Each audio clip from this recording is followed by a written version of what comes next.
A lot of people may not know what hoodoo is because they've never heard the word, although they may have been practicing it all of their life.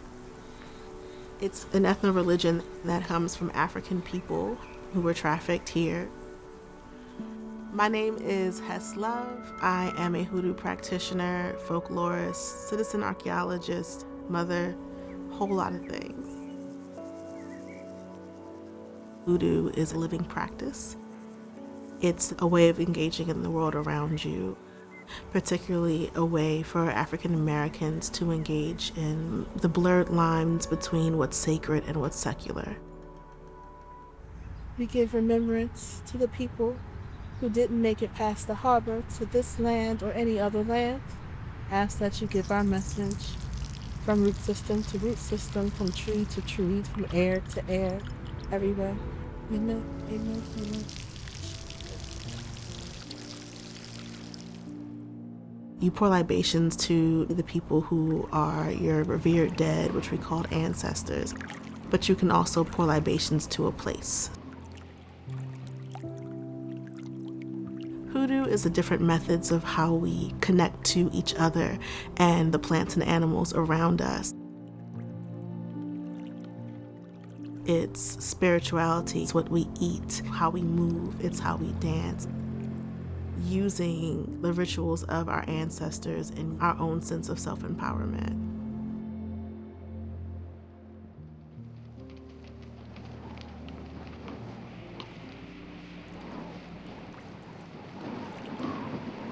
It's hard to find a lot of research that explicitly names hoodoo and what they were doing within it. As someone who researches Chesapeake hoodoo in an ethnographic way, it's really about people rebuilding their relationship to place.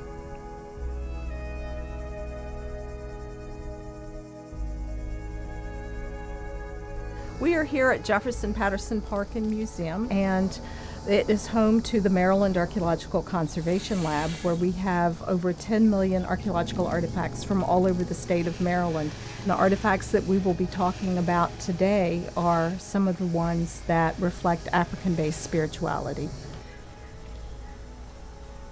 So this is an iron hoe. We often see iron tools buried in front of doors or right outside of windows, intentionally buried to protect.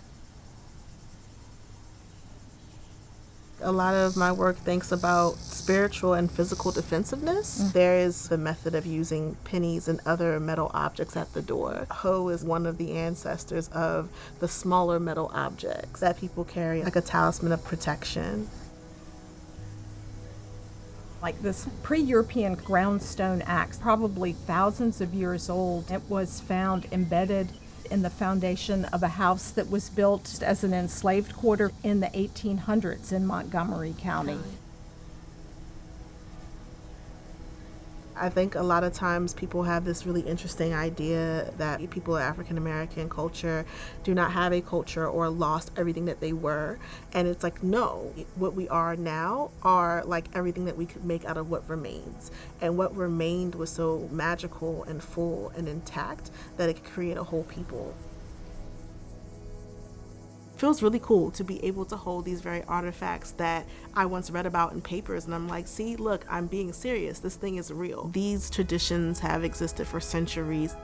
Being able to look at the material culture of hoodoo and gain a better understanding of rituals of the past, and we can look at a people and a particular culture with a whole new lens.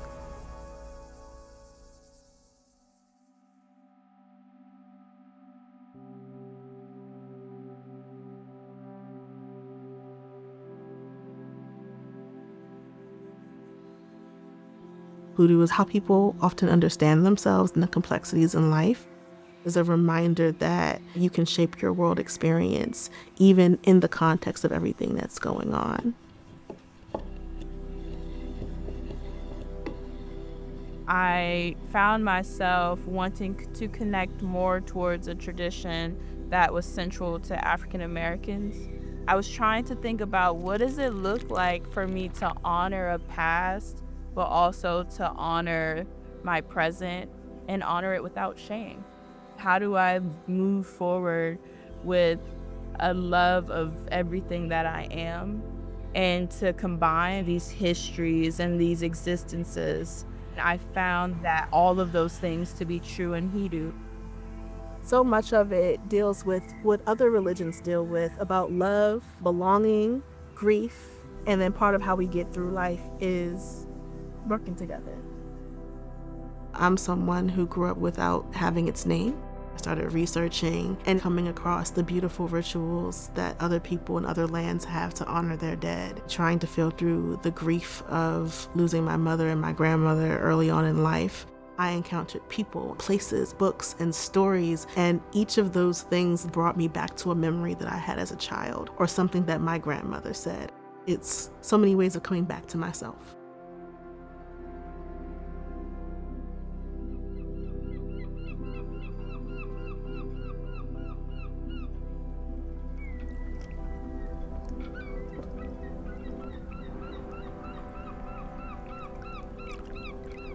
Water is such a beautiful container of life. When we are in the womb, we're surrounded by fluid like water. When we give water to the dead, it's our way of saying, I remember you. The Baltimore Harbor was once a port where trafficked and then enslaved people were taken. There used to be slave holding cells right across from the harbor. And so it's a place that I always go to give offerings for the ancestors whose spirits might still be there.